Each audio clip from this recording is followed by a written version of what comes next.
믿음의 가정도 분열될 수 있다. 창세기 27장 5절에서 35절 말씀입니다. 이삭이 그의 아들 에서에게 말할 때에 리브가가 들었더니 에서가 사냥하여 오려고 들로 나가매 리브가가 그의 아들 야곱에게 말하 이르되 내 아버지가 내 형 에서에게 말씀하시는 것을 내가 들으니 이르시기를 나를 위하여 사냥하여 가져다가 별미를 만들어 내가 먹게 하여 죽기 전에 여호와 앞에서 내게 축복하게 하라 하셨으니 그런즉 내 아들아 내 말을 따라 내가 내게 명하는 대로 염소떼에 가서 거기서 좋은 염소 새끼 2마리를 내게로 가져오면 내가 그것으로 내 아버지를 위하여 그가 즐기시는 별미를 만들리니 내가 그것을 내 아버지께 가져다 드려서 그가 죽기 전에 내게 축복하기 위하여 잡수시게 하라. 야곱이 그 어머니 리브가에게 이르되 내 형 에서는 털이 많은 사람이요 나는 매끈매끈한 사람인즉 아버지께서 나를 만지실진데 내가 아버지의 눈에 속이는 자로 보일지라 복은 고사하고 저주를 받을까 하나이다. 어머니가 그에게 이르되 내 아들아 너희 저주는 내게로 돌리리니 네 말만 따르고 가서 가져오라. 그가 가서 끌어다가 어머니에게로 가져왔더니 그의 어머니가 그의 아버지가 즐기는 별미를 만들었더라. 리브가가 집안 자기에게 있는 그의 맏아들 에서의 좋은 의복을 가져다가 그의 작은 아들 야곱에게 입히고 또 염소 새끼의 가죽을 그의 손과 목의 매끈매끈한 곳에 입히고 자기가 만든 별미와 떡을 자기 아들 야곱의 손에 주니 야곱이 아버지에게 나아가서 내 아버지여 하고 부르니 이르되 내가 여기 있노라. 내 아들아 내가 누구냐. 야곱이 아버지에게 대답하되 나는 아버지의 맏아들 에서로소이다. 아버지께서 내게 명하신 대로 내가 하였사오니 원하건대 일어나 앉아서 내가 사냥한 고기를 잡수시고 아버지 마음껏 내게 축복하소서.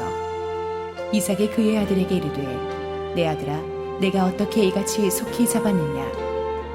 그가 이르되 아버지의 하나님 여호와께서 나로 순조롭게 만나게 하셨음이니이다. 이삭이 야곱에게 이르되 내 아들아 가까이 오라.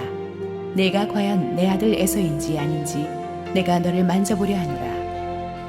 야곱이 그 아버지 이삭에게 가까이 가니 이삭이 만지며 이르되 음성은 야곱의 음성이나 손은 에서의 손이로다 하며 그의 손이 형 에서의 손과 같이 털이 있으므로 분별하지 못하고 축복하였더라. 이삭이 이르되 내가 참 내 아들 에서냐. 그가 대답하되 그러하니이다. 이삭이 이르되 내게로 가져오라. 내 아들이 사냥한 고기를 먹고 내 마음껏 내게 축복하리라. 야곱이 그에게로 가져가매 그가 먹고 또 포도주를 가져가매 그가 마시고 그의 아버지 이삭이 그에게 이르되 내 아들아 가까이 와서 내게 입맞추라. 그가 가까이 가서 그에게 입맞추니 아버지가 그의 옷에 향취를 맡고 그에게 축복하여 이르되 내 아들의 향취는 여호와께서 복주신 밭의 향취로다. 하나님은 하늘의 이슬과 땅의 기름짐이며 풍성한 곡식과 포도주를 내게 주시기를 원하노라. 만민이 너를 섬기고 열국이 내게 굴복하리니 내가 형제들의 주가 되고 내 어머니의 아들들이 내게 굴복하며 너를 저주하는 자는 저주를 받고 너를 축복하는 자는 복을 받기를 원하노라. 이삭이 야곱에게 축복하기를 마치매 야곱이 그의 아버지 이삭 앞에서 나가자 곧 그의 형 에서가 사냥하여 돌아온지라. 그가 별미를 만들어 아버지에게로 가지고 가서 이르되 아버지여 일어나서 아들이 사냥한 고기를 잡수시고 마음껏 내게 축복하소서. 그의 아버지 이삭이 그에게 이르되 너는 누구냐. 그가 대답하되 나는 아버지의 아들 곧 아버지의 맏아들 에서로소이다. 이삭이 심히 크게 떨며 이르되 그러면 사냥한 고기를 내게 가져온 자가 누구냐. 내가 오기 전에 내가 다 먹고 그를 위하여 축복하였은즉 그가 반드시 복을 받을 것이니라. 에서가 그의 아버지의 말을 듣고 소리내어 울며 아버지에게 이르되 내 아버지여 내게 축복하소서. 내게도 그리하소서. 이삭이 이르되 내 아우가 와서 속여 내 복을 빼앗았도다. 오늘 또 가정의 달 어린이 주일, 오늘도 축복된 날입니다. 오늘 함께 기도하시고 우리 하나님 말씀 보도록 하겠습니다. 사랑하는 아버지 은혜를 감사합니다. 5월은 가정의 달입니다. 오늘 또 올 첫 주 가정주일로 지키는 이날 하나님께서 우리 크리스천 가정들에게 반드시 주실 말씀을 통해 들려주옵소서. 예수님의 이름으로 기도드렸습니다. 아멘. 하나님께서 천지 창조 이후에 가장 먼저 하신 일은 사람을 결혼시키고 가정을 만들어 주신 것입니다. 가정은 모든 국가와 사회와 조직의 근간이 되는 기본의 기본입니다. 아무리 개인이 뛰어난 실력을 가졌다고 할지라도 결혼을 잘못한다거나 아이를 잘못 키워서 가정이 붕괴되면 그 인생이 걷잡을 수 없이 불행해집니다. 오늘날 우리나라가 이렇게 경제 수준이 높아지고 교육 수준도 높아졌는데 반해서 붕괴되는 가정들이 너무나 많습니다. 가정폭력, 부부 간의 대화 단절, 부모 자식 간의 대화 단절은 엘리트층일수록 더 심각한 것을 보게 됩니다. 서초구 강남구의 이혼율은 거의 25%를 넘어섭니다. 오죽하면 저 양지역에 저렇게 큰 가정법원이 들어서겠습니까? 그만큼 가정 문제 소송이 많다는 이야기죠. 오늘날도 보면 하나님을 믿는다는 크리스천 가정들도 얼마나 가정 문제 심각한지 모릅니다. 말이 부부이지 교회를 다니는데 부부 간에 대화가 없거나 냉랭한 부부들이 너무나 많습니다. 부모 자식 간에 대화가 단절된 가정, 형제끼리 분열하고 싸움하는 얼굴도 보지 않는 크리스천 집안들이 얼마나 주위에 많은 줄 모릅니다. 이런 안타까운 현실을 보면서 우리는 오늘의 본문에서도 알 수 있듯이 믿음의 가정도 분열될 수 있다는 것을 다시 한번 묵상해 보면서 흔들리고 있는 오늘날의 크리스천 가정들을 바로 세우는 반면 교사로 삼고자 하는 것입니다. 오늘의 이야기에 4명의 주인공들이 등장합니다. 먼저 아버지 이삭이 있습니다. 어머니 리브가가 있습니다.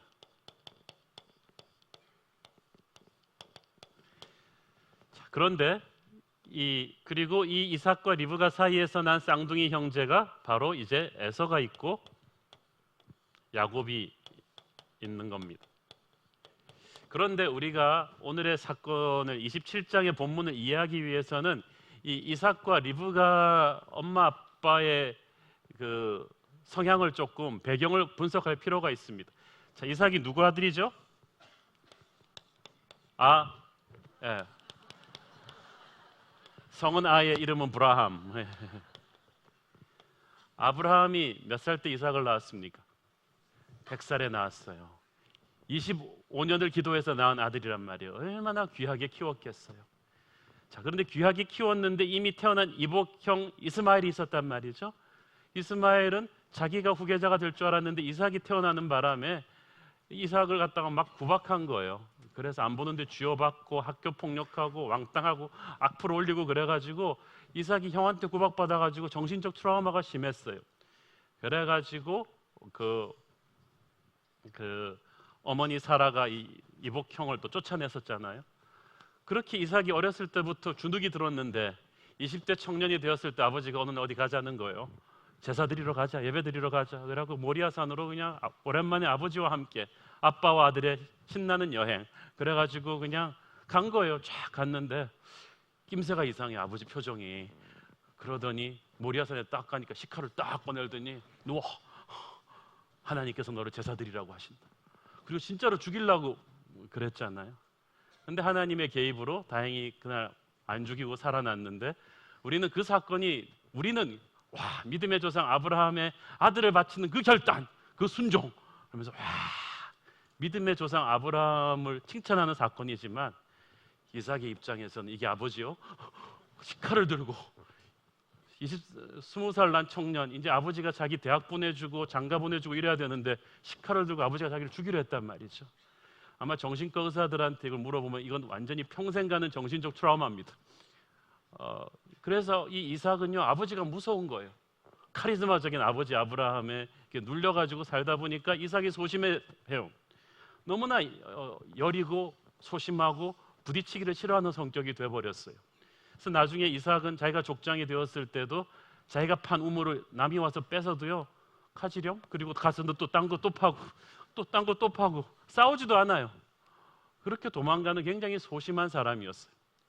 그런데 또 그 이삭과 결혼하는 이 리브가는 또 어떤 여자였습니까? 이삭은 마흔이 돼서야 결혼하게 되는 노총각입니다. 그것도 아버지 때문이에요. 왜냐하면 너는 믿음의 처녀랑 해야 돼. 이쪽 지방에 살 수 없어. 그래서 아버지가 늙은 종을 먼 고향으로 보내가지고 이삭은 얼굴도 못 보고 결혼한 거예요. 그 늙은 종이 가서 면접 봐가지고 이 며느리감을 골라서 이삭이 결혼하게 됐죠. 그런데 그 면접 과정에서 리브가의 성격이 나옵니다. 그 늙은 종이 물 좀 달라고 하니까 리브가는 이 늙은 종한테만 물을 준 게 아니라 늙은 종이 데리고 간 낙타 수십 마리를 물을 다 먹였어. 저 용인 자연농원에서 낙타 물 먹는 거 본 적이 있어요. 한 마리가 그냥 도람통을 들이켜요. 근데 이걸 수십 마리 낙타를 물을 이 여자 혼자서 다 먹였으니까 이 리브가는 팔뚝이 장난이 아닙니다. 얼굴은 아리따운데 이 근육이 딱 나오는 거예요. 그냥 이렇게 쫙 다 먹이는 아주 진취적인 여성이죠. 그리고 자기가 800km나 떨어진 이제 떠나면 다시 돌아올 수 없는 곳으로 시집가겠다고 자기가 그랬어요. 대단한 여자예요. 팔뚝도 굵고 얼굴도 예쁘고 카리스마 있는 여전사 제나 비슷한 그런 여자가 아닌가 생각을 합니다. 그런데 극과 극을 만나니까 이제 부부가 서로 사랑하고 살게 된 거죠. 이 부부가 그런데 40이 넘어서 이삭이 결혼했는데 애가 안 생기는 거예요. 20년이 넘도록 안 생기는 거예요. 환갑잔치 하는데 애가 없어요. 그래서 기도합니다. 창세기 25장 21절 보겠습니다. 시작. 이삭이 그의 아내가 임신하지 못함으로 그를 위하여 여호와께 간구하매 여호와께서 그의 간구를 들으셨으므로 그의 아내 리브가가 임신하였더니. 그러니까 아버지 아브라함이 자기를 낳기 위해서 25년 기도한 것처럼 이삭도 자식들을 낳기 위해서 20년을 기도해서 아이를 받은 겁니다. 그러니까 적어도 이삭은 아이를 낳기 위해서 기도한 부모였다는 거예요. 그때까지는. 어떤 부부는 결혼하자마자 애가 척척 들어서는 부부가 있는가 하면 어떤 부부는 많이 기도해서 기도 응답으로 아이가 잉태되는 경우가 있습니다. 훨씬 더 귀하겠죠. 그런데 또 고민이 또 생겼어요. 쌍둥이인 것 같은데 얼마나 둘이서 그냥 들치고 날치는지 밖에서도 그 둘이서 막 싸우는 게 엄마 배 밖에 있는 사람들이 진동으로 느껴요. 그래가지고 이삭 이건 또 심각한 문제다. 그래가지고 하나님한테 또 기도했더니 하나님이 이 아이들의 장래에 대한 음성을 들려주십니다. 창세기 25장 22절 23절 시작. 그 아들들이 그의 태 속에서 서로 싸우는지라 그가 이르되 이럴 경우에는 내가 어찌할꼬 하고 가서 여호와께 묻자온대 여호와께서 그에게 이르시되 두 국민이 내 태중에 있구나 두 민족이 내 복중에서부터 나누이리라 이 족속이 저 족속보다 강하겠고 큰 자가 어린 자를 섬기리라 하셨더라. 자 보세요. 뜻밖의 음성을 들은 거예요. 이 형제가 둘이서 너무 티격대니까 뱃속에서부터 왜 이런가 하고 물어봤더니 이 두 형제의 이 대립각이 이미 하나님이 예언하신 말씀이에요. 그런데 문제는 큰 자가 어린 자를 섬긴다. 이 말은 무슨 말입니까? 형이 동생을 섬긴다. 그러니까 약속의 후계자가 이스라엘의 전통대로 장자가 아니라 차남이다라는 거예요. 우리나라도 장자 우선 계승권이 있잖아요.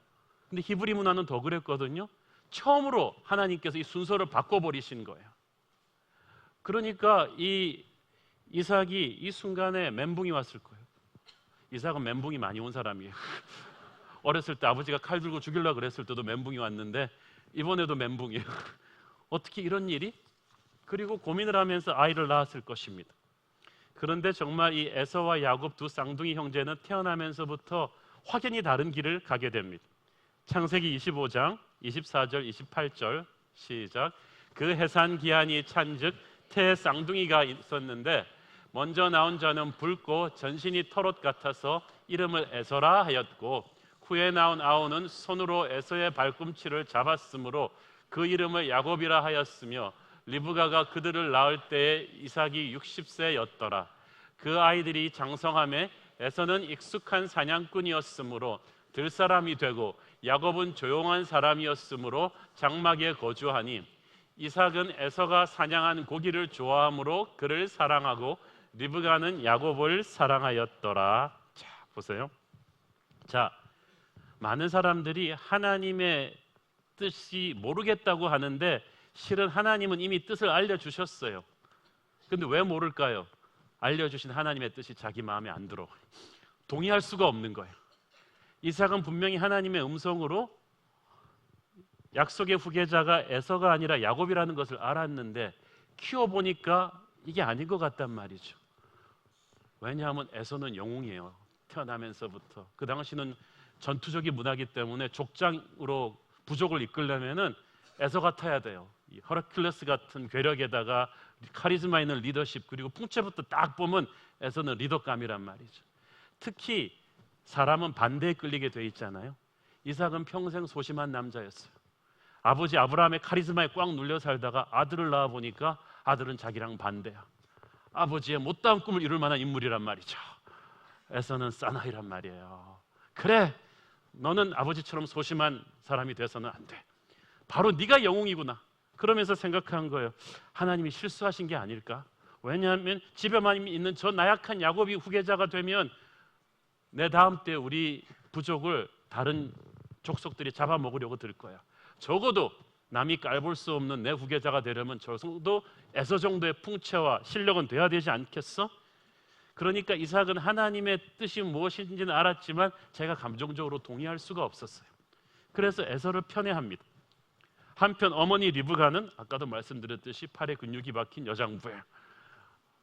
리브가가 와서 눈만 쫙 후겨도 그냥 남편은 꼼짝을 못하는 그런 무서운 아줌마였단 말이에요. 그런데 이 또 같은 그끼리 밀어낸다고 에서가 집에 와보니까 밖에서 자기가 팍팍 칼을 겨누던 그 터프한 영웅들이나 엄마랑 별로 다른 게 없어. 엄마도 영웅이야. 엄마도 근육이 있고 엄마도 에서랑 한판 붙자 그러고 막 거렁거렁하단 말이죠. 에서는 엄마 같지 않은 거예요. 그러니까 리브가도 이 에서가 너무 다 터프하단 말이에요. 그런데 야곱은 연약해서 맨날 집에 있어. 애처로워요. 형한테 그냥 눌려가지고 얘는 제 앞가림 못할 것 같아. 그래서 리브가는 강한 여전사의 보호 심정으로 이 야곱을 딱 껴안는 거예요. 그리고 분명히 하나님이 말씀하셨잖아요. 이 작은 자가 동생이 후계자가 될 거라고. 이 리브가는 딱 그 말씀을 붙든 거예요. 이렇게 해서 아버지 이삭은 에서의 후견인이 되고 엄마 리브가는 야곱의 후견인이 되는 세월이 몇십 년이 쫙 흐른 것입니다. 부모가 어떤 이유에서든지 이렇게 자식을 편애하면 반드시 문제가 생기죠. 자, 그런데 그렇게 자라면서 에서에게서 심각한 문제가 보이기 시작합니다. 에서는 기골이 장대하고 뛰어난 사냥꾼이었습니다. 그 말은 무슨 말이냐 하면은 에서는 우리 말로 치면은 세상적인 실력이 스펙이 좋아요. 굉장히 세상적인 스펙과 실력이 뛰어난 인물이죠. 어느 인류 기업에 입사 지원 서류를 내도 떨어지지 않는 사람이에요. 전교 1등의 명문대 출신의 그 인류 대기업을 나오는 유학파 에서예요. 누가 봐도 리더감이에요. 그런데 에서가 믿음이 없어요. 믿음의 가문에서 자랐는데 믿음이 없어요. 그것이 언제 드러났냐 하면은 진짜 믿음은 교회 다니느냐 안 다니냐가 아니에요. 인생의 결정적인 순간에 이 사람이 어떤 결정을 하는가, 가치관을 보면 알아요. 무엇을 가장 중요하게 생각하는가가 가치관이거든요. 창세기 25장에 에서가 어느 날 사냥 갔다 돌아오는데 배가 고파요. 동생이 팥죽 끓이고 있어요. 한 그릇 달라 그랬습니다. 동생이 그럼 장자의 명분과 바꾸자 형. 그랬더니 에서는 고민도 안 해봐요. 그래 장자의 명분 그까짓 가. 팥죽 그러기 전에 먹어버렸어. 그때 성경은 그 말을 딱 적어요. 이는 에서가 장자의 명분을 가볍게 여겼습니다. 이 말은 무슨 말이에요? 하나님한테 그 순간 찍힌 거예요. 그 장자의 명분은요, 단순히 가문의 후계자가 되는 게 아니었습니다. 그 아브라함의 약속의 가문의 장자의 명분은 아브라함과 이삭의 계보를 이어서 하나님의 믿음을 이어가는 그런 믿음의 조상이 되겠다는 거예요. 하나님의 나라를 건설하는 그런 역사의 주인공이 되겠다는, 하나님만 사랑하는 예배자가 되겠다는 헌신이었어요. 하나님이 모든 축복의 근원임을 고백하는 신앙이었단 말이에요. 그런데 이미 에서는 자기 힘으로 이루어놓은 세상적인 실력이 출중하니까 그게 별로 빅딜이 아니에요. 그게 그렇게 중요한 게 아니라는 거예요. 하나님이 그 마음을 굉장히 딱 보신 거예요. 오늘날도 보면은 성적 좋고 세상적인 스펙이 뛰어난 자녀들이 신앙 가지는 게 어렵습니다. 왜냐하면 그들은 세상적인 실력에 비해서 신앙이 별 볼 일 없는 것처럼 느껴지니까. 세상적인 스펙이 좋으면, 학벌이 좋고 돈을 많이 벌면 세상이 금방 인정해 주지만 신앙 좋은 것 가지고 세상이 별로 인정을 안 해주니까 이 사람들한테 그게 별로 중요한 게 아니에요. 근데 문제는 이삭과 리브가 같은 믿음의 부모가 에서의 그 불신앙을 어렸을 때 바로잡아 주지 않았다는 거예요. 왜 그랬을까? 이삭이 어떤 이유로 에서를 좋아했는가를 보면 알 수가 있어요. 창세기 25장 28절 보세요. 시작. 이삭은 에서가 사냥한 고기를 좋아하므로 그를 사랑하고 리브가는 야곱을 사랑하였더라. 이삭이 뭐 에서의 울퉁불퉁한 알통을 보고 좋아한 게 아니에요. 에서가 사냥한 고기를 좋아했다. 저는 이 말이 너무나 충격적으로 가슴에 와닿는 거 있죠. 사냥한 고기는 말이죠, 세상적인 실력으로 내가 취득한 세상의 어떤 거예요. 많은 부모들이, 자식들이, 믿음의 부모들도 세상에서 사냥한 고기를 갖다 주면은 너무 좋아해요. 사냥한 고기의 이름은 전교 1등짜리 성적표입니다. 딱 아버지가 아들 불러서 너 지난주에 왜 교회 안 갔어? 회초리 딱 불러 내리는데 갑자기 애가 성적표를 쫙 내미는 거죠. 전교 1등. 이 애는 서울대 특별반입니다. 그러면 아버지 회초리가 딱 오는 순간 내려오면서 뭐 그래 그럴 수도 있지. 다음번에는 꼭 교회를 가도록 하여라. 그리고 나가서는 자기 아들 주일학교 빠진 거는 상관없고 교회 가가지고 순식간에 다 광고하는 거죠. 우리 아들이 전교 1등, 전교 1등.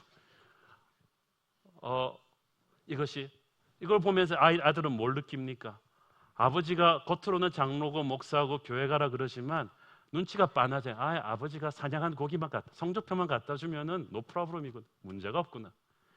이 아들이 커서 또 아버지가 또 뭐 야단칠 일이 있어가지고 너 왜 교회 안 나오냐고 딱 하는데 드림입니다. 서울대 합격서가 딱 들어오는 거죠. 사냥한 고기예요. 그래 뭐 서울대 들어갔으니까 뭐 다음번엔 꼭 교회를 나가도록 하여라. 그리고 또 그런 일이 있을 때 삼성그룹에 입사했습니다.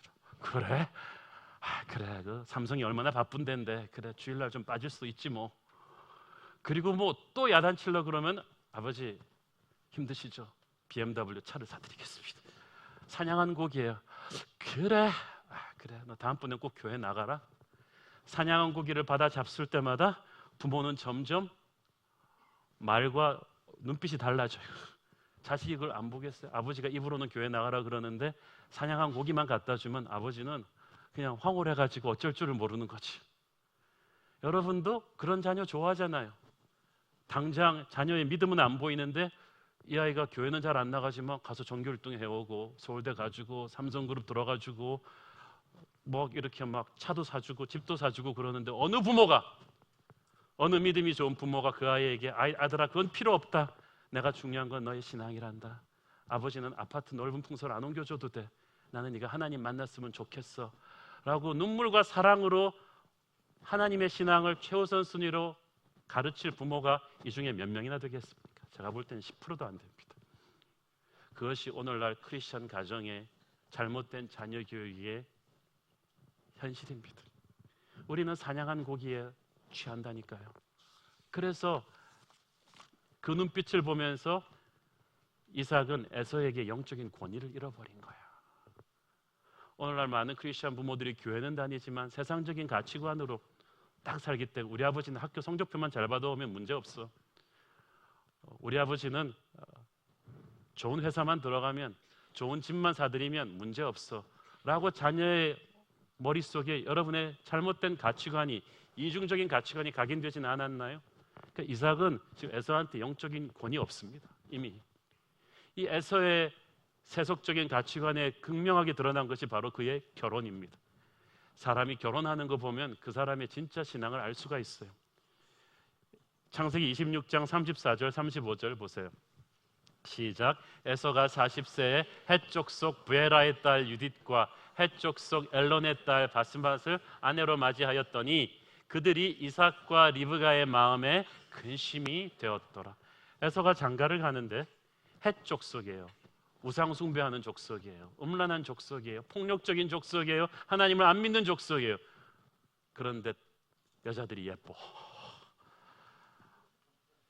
에서는 아무 생각 없어요.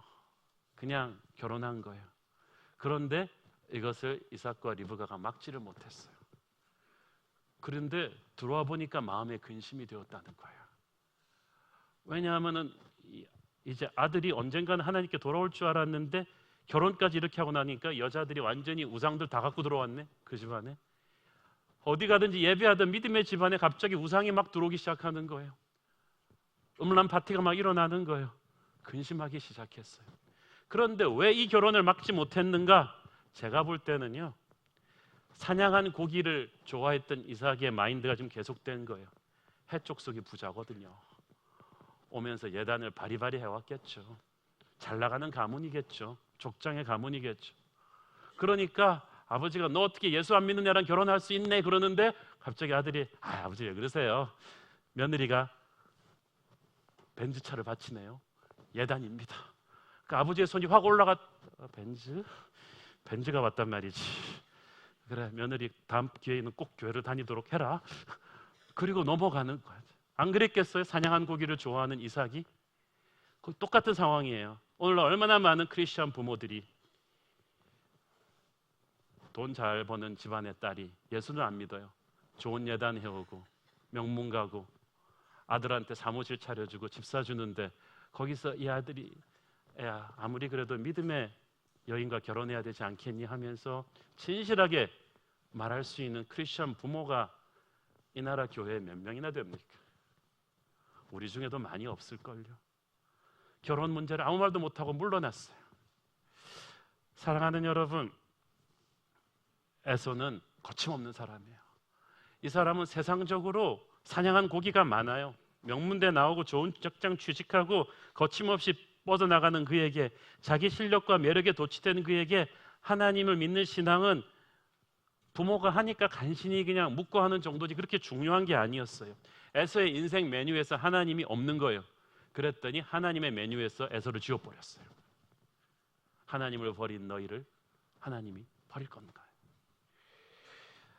사랑하는 여러분, 오늘날 여러분의 아들들 중에 딸들 중에 사냥한 고기를 갖다 주는 세상적인 스펙이 뛰어난 에서 같은 아들들이 있습니까? 그 아들들이 왜 그렇게 됐습니까?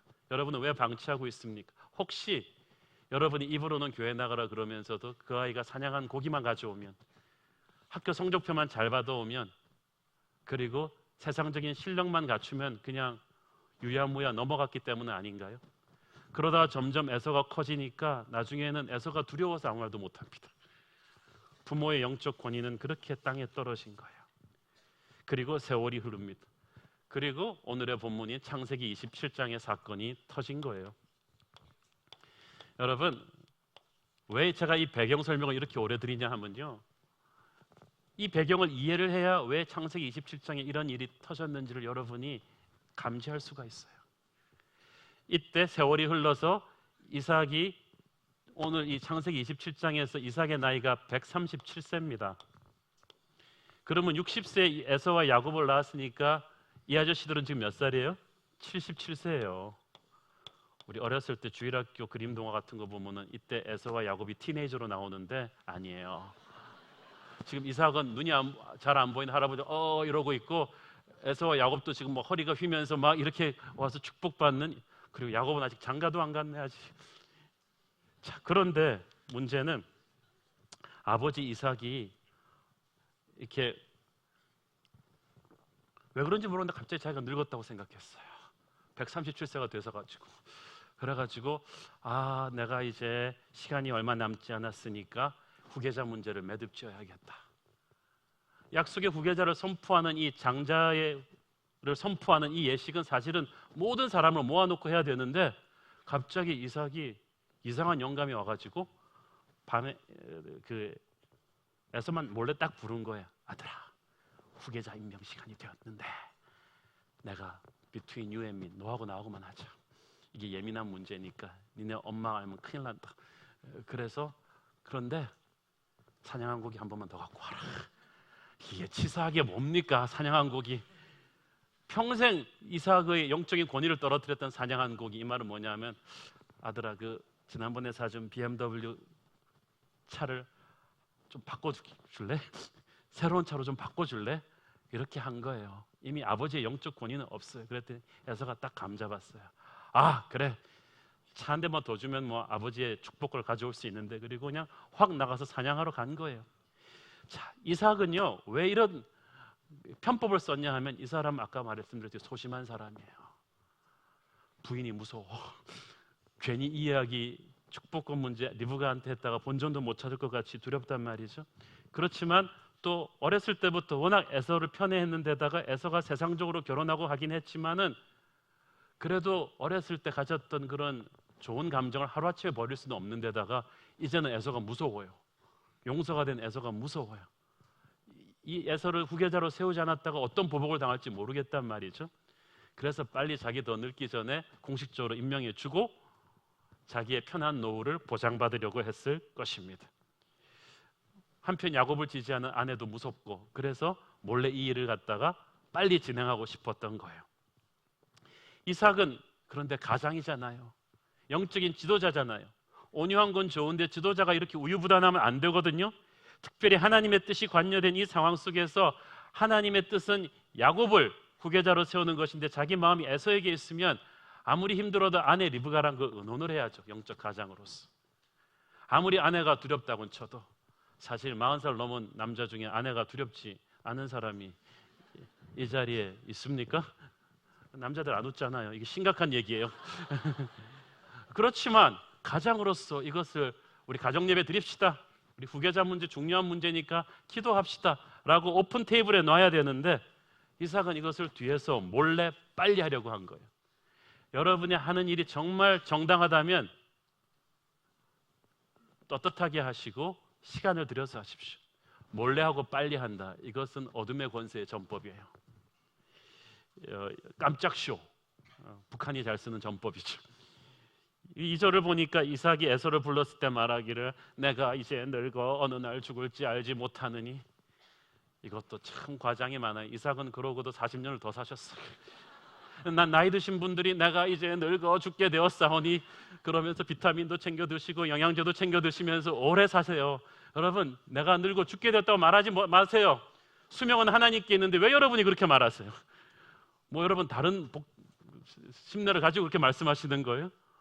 이삭은 자기에게 아직도 40년이라는 세월을 하나님이 남겨두셨는데 이걸 조바심을 내가지고 빨리, 지금 눈만 안 보여. 이삭은 한 군데만 좀 건강이 안 좋다고 해서 늙어 죽게 되었다는 거예요. 그래서 조바심을 낸 것입니다. 믿음이 없으니까 자꾸 조급해지는 거예요. 하나님의 사람은요, 여유가 있어요. 일이 뜻대로 되지 않아도 이렇게 패닉하지 않아요. 이 중요한 순간에 빨리빨리 나가서 사냥을 해오라는 거예요. 몰래 해오라는 거예요. 원래 이삭은 기도의 사람이었거든요. 아이가 안 생길 때도 20년 동안 기도해서 아이들을 얻었고, 그 아이들이 싸울 때도 기도를 했고 하나님의 음성을 들었는데 후계자를 정하는 이 중요한 문제에서 기도하지 않았어요. 자기도 기도하지 않았고 함께 기도하지 않았어요. 기도하지 않으니까 조급해지고 편법을 쓰는 거예요. 이 이삭의 잘못된 이 편법을 하나님이 그냥 내버려 두지 않으시고 들통나게 하셨어요. 이삭은 아주 비밀리에 말했는데 세상에 비밀이 어디 있어요? 리브가가 설치한 CCTV에 그냥 걸려버리고 말았습니다. 리브가가 어떤 아줌마인데 이걸 모르겠습니까? 여러분, 남편들이 하는 가장 큰 실수는 아내를 속일 수 있다고 착각하는 것입니다. 저도 그런 수많은 착각을 했지만 결코 그렇지 못하더라고요. 여자들이 직감이 빠르잖아요. 그래서 딱 그 순간에 에서에게 하는 이 음모를 듣고 말았어요. 하나님께서 들통나게 하신 거예요. 그런데 어머니 리브가의 문제는 또 그때부터 시작되는 것입니다. 이때 리브가는 이삭의 문제가 이 몰래 하나님의 뜻을 변경하려는 것이었다면 리브가가 이 사실을 알았으면 뛰어 들어가서 남편이랑 대판 부부싸움을 하더라도 대화를 해야죠. 여보, 당신 어떻게 된 거예요? 하나님께서 야곱이라고 말씀하셨는데 당신이 어떻게 저 사냥한 고기 먹겠다고 어떻게 편법으로 에서를 축복할 수 있어요? 그러면은 아무리 부부싸움을 하더라도 그것이 남편의 권위를 존중하면서 이 문제를 푸는 진리의 영이신 하나님의 방법일진데 리브가는 어떻게 합니까? 감히 당신이 내 뒤통수를 쳐? 내가 당신의 뒤통수를 반격으로 쳐주겠어. 그리고 당신이 한 대 치면 나는 스트레이트로 쳐주겠어. 그래가지고 음모를 꾸미는 거예요. 이때부터 이삭이 어정쩡하게 음모 꾸미는 거 하고요, 리브가가 치밀하게 반격을 하는 건 다릅니다. 왜냐하면 리브가는 일단 이삭이 음식이 약하다는 걸 알고 이삭이 가장 좋아하는 그 갈비를 딱 전자레인지에 끓여놓고 나서 와가지고 막간을 이용해서 아들 에서의 좋은 옷을 딱 훔친 다음에 사건을 추리하는 거죠. 자, 이삭은 눈은 안 보이기 때문에 분명히 이 청각과 이 촉감으로 확인을 할 텐데 남편의 그 검증 테스트를 미리 예측을 하고 준비를 시킨 거예요. 분명히 남편이 피부를 만져볼 거다. 근데 야곱이 매끈하잖아요. 그래서 그냥 털을 갖다 곳곳에 배치해가지고 남편이 만지는 데만 딱 갖다 붙여놨어. 그리고 냄새를 맡아볼 거다. 그래가지고 에서의 채취가 물씬 나는 빨래하지 않은 에서의 옷을 그냥 딱 입힌 거죠, 야곱에게. 그러니까 이삭이 나중에 야곱이 좀 이상하잖아요. 목소리는 야곱이 만져보니까 에서구나. 그러면서 가까이 와보라, 냄새 맡아보고 만져보라 그러는데 결코 마누라의 머리를 이길 수가 없습니다. 그래서 이 리브가가 기가 막힌 방법으로 미션 임파시블처럼 남편을 다시 속인 거예요. 12절 13절에 보니까 야곱이 떨려가지고 엄마 우리 이러다가 저주받는 거 아니야? 그랬더니 저주는 내가 받을 거야. 복만 네가 받아. 그러면서 막 밀어붙이는 거예요. 이것이 바로 우리 강남 치맛바람의 원조입니다. 이 리브가가 보통 엄마가 아니에요. 자, 이삭의 문제는 하나님의 뜻이 뭔지를 알면서도 자기 세상적인 욕심 때문에, 자기의 편애 때문에 그 뜻을 편법으로 바꾸려 한 것이고, 리브가는 하나님의 뜻이니까 자기는 어떤 방법으로든 이 뜻을 관철시키면 된다고 밀어붙인 게 문제예요. 하나님의 뜻을 잘못된 방법으로 밀어붙인 거예요. 남편이 편법을 써서 하나님의 뜻을 거꾸로 했으니까 이 남편의 이 편법을 나의 또 다른 편법으로 반격하는 건 나쁘지 않다고 생각하는 거예요. 나는 의로운 싸움을 하는 거야. 나는 주의 길을 가는 거야. 그런데 역사는 자기가 의로운 싸움을 한다고 생각하면서 수단 방법을 다 동원하는 크리스찬들이 망가뜨려 놨어요. 그건 마치 헌금하기 위해서 도둑질하는 것과 똑같죠. 우리가 선으로 악을 이겨야지 악으로 악을 받아치면 안 되는 거 아니겠습니까? 아들 야곱의 문제는 무엇입니까? 야곱은 눈치가 무지 빠른 사람입니다. 약한 자는 눈치가 빨라야 살거든요. 이미 총애는 아버지의 총애가 형한테 갔다는 걸 알고 있어요. 그래서 야곱은 죽자사자 엄마한테 붙어서 온 거예요. 그래서 어머니 리브가가 아버지와 에서의 그 작은 음모를 알려주었을 때 야곱은 올 것이 왔다라고 생각했겠죠. 그러나 야곱이 제대로 아버지의 권위를 존중했다면 그때 야곱도 맞아 죽더라도 아버지 앞에 와서 이 얘기를 컨프런트 해야죠. 아버지, 기도해 보셨나요? 어떻게 형한테 장자권을 주는 게 정상적으로는 당연하지만 그것은 하나님이 주신 말씀이 아니잖아요. 그래서 이 야곱도 아버지 앞에서 같이 와서 이 이야기를 했어야 되는데 야곱은 두려운 게 많은 거예요. 그래서 야곱도 엄마와 함께 공모해서 이 축복을 훔쳐내려고 했습니다. 자, 여러분, 에서는 볼 것도 없어요. 이 사람은 예수 안 믿는 사람이에요. 믿음이 없어요. 그러나 집안에서 이 부모하고 야곱은 예수를 믿는 사람이란 말이죠. 자, 여러분, 집안에 불신자 같은 아들이 있고 예수 잘 믿는 아들이 있고 부모가 있을 때 이 문제가 말이죠. 교회 다닌다는 것 외에 삶에서 결정하고 하는 이 가치관이 불신자 아들을 감동시킬 만한 영적인 가치관이 없어. 이쪽에 이 사람들이 문제 해결하는 방법도 세상적인 방법이 똑같다는 거예요. 그러니까 에서한테 감동을 줄 수가 없죠. 똑같이 모략 대 모략으로 맞부닥치는데 어떤 경우는 크리스찬들이 세상적으로 쓰는 머리가 더 빨라요. 그러면서 하나님의 뜻을 이루려고 한다고 합니다. 이삭과 리브가와 야곱의 죄는 하나님의 뜻이 이루어질 것에 대한 확신의 부족입니다. 그래서 조급한 마음에 다 무리수를 뒀어요. 이삭은 하나님의 뜻을 알았지만 거기에 동의하지 못했습니다. 그래서 빨리빨리 축복을 주려고 했습니다. 그래서 이삭은 아무리 에서를 좋아했다 할지라도 확신을 가지고 말씀을 붙잡고 야곱을 축복했어야 됐는데 그것을 하지 못했어요. 그래서 하나님의 뜻을 편법으로 꺾으려고 했죠. 리브가도 야곱을 축복하려는 하나님의 뜻을 알았지만 남편이 자꾸 딴 쪽으로 나가니까 내가 움직이지 않으면 하나님의 뜻이 성취되지 못하겠구나라는 생각을 한 거예요. 내가 하나님을 도와야겠다. 그거는 마치요, 제가 우리 아들 어렸을 때 아주 무거운 거 옮기고 있는데 우리 애 4살짜리가 와서 아빠 도와주겠다는 것과 마찬가지죠. 제가 그 아이의 도움이 간절하게 필요하겠습니까? 여러분, 하나님을 도와드리려고 하지 마세요. 여러분의 아들이기 전에 하나님의 아들이거든요. 리브가가 이걸 몰랐어요. 자기가 안 나서면 야곱을 지켜줄 사람이 없다고 생각한 거예요. 자녀 문제에 여러분이 너무 개입하면 하나님이 개입할 수가 없습니다. 혹자는 말합니다. 만약 리브가가 이렇게 이삭을 속여서라도 야곱을 위해 축복을 가지고 오지 않았더라면 어찌 될 뻔했는가? 꼼짝없이 에서에게 축복이 갔을 것이고 그것은 하나님의 뜻에 어긋나는 일이 아닌가라고 어떤 분들은 쓸데없는 생각을 하십니다. 그렇지만 그렇지 않아요. 리브가가 나서지 않았더라도 하나님은 반드시 선하신 방법으로 아브라함의 이 편법을 막으셨을 거예요. 예를 들어서 에서가 마침내 사냥한 고기를 딱 갖고 와서 그 이삭이 그걸 딱 먹는 순간에 그게 목에 탁 걸리면서 깨달음이 올 수가 있죠. 이건 아니지. 이건 아니지. 하나님의 말씀이 있었는데 내가 사냥한 고기에 취해서 이렇게 결정하면 안 되지라고 이삭이 탁 내려놓았겠죠. 하나님은 어떤 방법으로든지 이걸 막으셨을 거예요.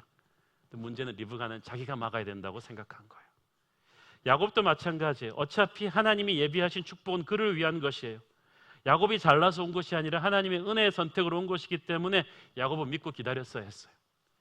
그런데 야곱은 어릴 때부터 이 야곱의 이름 뜻이 약탈자입니다. 오죽하면 태에서 나올 때부터 형 뒤꿈치를 잡고 나왔어요.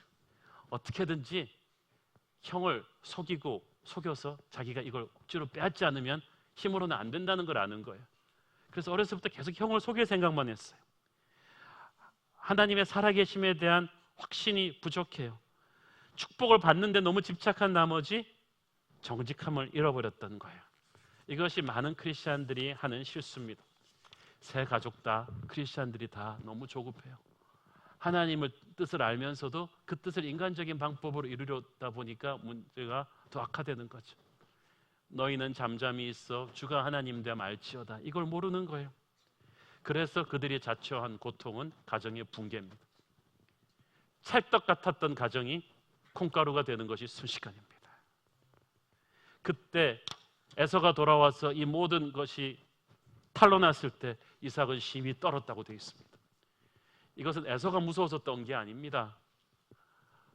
자기를 속인 리브가와 야곱이 한테 화가 나서 떤 게 아닙니다. 하나님이 두려워서 떤 거예요. 자기가 분명히 하나님의 뜻이 뭔지를 알면서도 그 뜻을 꺾으려는 편법을 썼는데 하나님은 역으로 또 그 뜻을 꺾는 또 다른 편법을 쓰게 한 리브가를 허락하심으로써 이게 궁극적으로는 하나님의 뜻이 이루어져 버린 거예요. 하나님이 살아계신 분이구나, 무서운 분이구나라는 걸 하면서 아버지가 덜덜 떤 거예요. 이 사실을 뒤늦게 한 에서는 대성통곡하면서 이를 갈기 시작합니다. 야곱 어디 있어? 죽여버리겠어. 아버지만 아니면 죽여버리겠어. 엄마는 어떻게 이럴 수 있어 나한테. 아버지는 어떻게 이렇게 속아 넘어갈 수 있어. 에서는 그때부터 이 가족의 일원이 아닙니다. 분노의 덩어리죠. 한편 형의 무서움을 잘 아는 야곱은 그 길로 주행을 칩니다. 엄마가 빨리 도망가라고 합니다. 먼 친정이 있는 하란으로 가서 몇 달만 지내다 오면 될 거라고 생각합니다. 리브가가 쉽게 생각했죠. 20년이 지나도록 돌아오질 못합니다. 그리고 리브가는 다시는 아들을 보지 못하고 죽습니다. 큰아들 에서의 미움을 받으며 남편의 처절한 한숨소리를 들으며 그리운 야곱을 기다리며 죽습니다. 그러면 야곱은 행복했느냐? 축복은 받았지만 그 다음부터 야곱은 도망자로 삽니다. 20년 동안 형 에서의 추적을 두려워하면서 도망자로 살아갑니다. 그리고 도망간 그 집, 외삼촌의 집이라고 갔는데 거기에는 야곱보다 더 사기꾼인 외삼촌이 기다리고 있어요. 사기꾼이 사기당할 때 얼마나 기분 나쁜지 아세요? 그래가지고 그 20년 동안 야곱은 계속 외삼촌 라반과 서로 사기쳐 먹으면서 그러면 서로 상처받으면서 그렇게 처절한 인생을 살다가 돌아오는 거예요. 그래서 축복의 계승자는 되었는데 인생이 행복하지를 못했어요. 사랑하는 여러분, 이것은 오늘날의 크리스천 가정들에게도 주는 메시지가 큽니다. 우리에게 올 심판은 없지만 우리의 잘못으로 범한 죄에는 징계가 있어요. 요한계시록 3장 19절 시작. 무릇 내가 사랑하는 자를 책망하여 징계하노니 그러므로 네가 열심을 내라 회개하라. 저는 몇 달 전에 기도원에 가서 기도하는 중에 제가 좋아하는 스펄전 목사님의 그 설교집을 읽다가 이 본문을 다루신 것을 보고 참 은혜를 받아서 이번 가정의 주일에 설교하겠다는 이 뼈대를 거기서 잡아왔습니다. 오늘 한국 크리스천들 가정들에게 주는 메시지가 크죠. 첫째는 우리 교회 다니는 가정들 중에 목사, 장로, 집사 집안에 에서 같은 아들들이 있어요. 에서 같은 딸들이 있어요. 세상적인 실력은 출중한데 믿음이 없어요. 이 애들이 왜 그렇게 됐을까요? 부모의 위선 때문이에요. 우리가 사냥한 고기에 취해서 믿음 교육을 미루고 또 미뤄준 거야. 얘가 전교 1등인데 교회 좀 빼먹어도 뭐 좀 되지 뭐. 아, 얘가 서울대 들어갔는데, 아, 얘가 삼성 입사했잖아. 아버지한테 차 사주는데, 집 사주는데, 뭐 믿음은 조금 이따가 해도 되지 뭐. 불신자랑 결혼하지만 그 며느리 집 잘 사는데 뭐. 이러면서 우리가 사냥한 고기에 취해서 계속 목숨을 걸 정도로 우리 크리스천 부모들이 애절하게 사랑으로 겸손으로 아들아 그래도 믿음이 제일 중요하단다 이걸 몸으로 보여주지 않았기 때문에 입으로는 예수 믿으라고 하면서 눈은 사냥한 고기만 주면 그냥 확 돌아버리는 우리의 이중적인 스탠다드가 에서를 만든 거예요. 사랑하는 여러분, 오늘 이 말씀을 붙잡고 에서 같은 자녀들이 있다면 눈치 보지 말고 복음을 전하십시오. 영적인 권위를 회복하세요. 부모의 세상적인 스탠다드를 회개하시고 고백하시고 사과하시고 지금부터라도 여러분의 세상적으로 잘 나가는 에서 같은 자녀들에게 믿음을 전해주기를 바랍니다. 그렇지 않으면 그 아이들 인생 망가집니다. 여러분 가정 붕괴됩니다. 둘째로 믿음이 있다는 이삭, 리브가, 야곱 문제가 뭔가요? 대화가 없어요. 다 각자 예수를 믿어요. 이 세 사람이 가정 예배만 드렸더라도 이런 비극은 일어나지 않습니다. 저는 그래서 많은 경우 어떤 예수 믿는 집안에서 믿음의 불균형이 있는 걸 많이 봅니다. 남편은 교회 열심인데 아내는 간신히 예배만 다녀요. 그래서 중요한 결정을 할 때 가치관이 서로 충돌하는 거예요. 서로 싸우는 게 싫어서 대화가 없어요.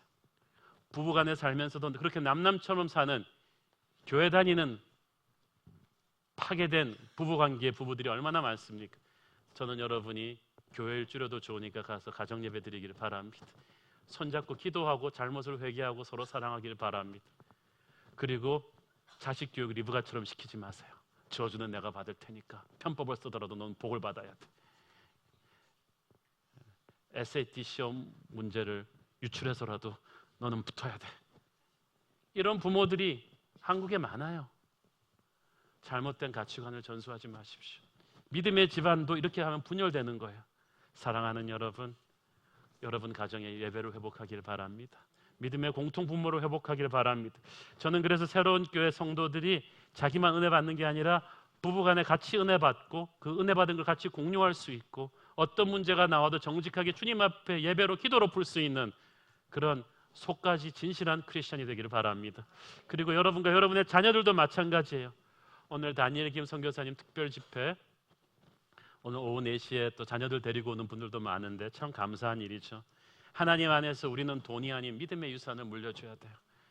자녀들한테 사냥한 고기 아예 기대도 하지 마세요. 아버지 엄마 걱정하지 마. 아버지 엄마 좋은 차 좋은 집 그런 거 필요 없어. 나는 네가 하나님의 사람으로 살았으면 좋겠어. 이것을 여러분의 말과 눈빛과 행동에서 보여주세요. 그래야 영적 권위가 살아요.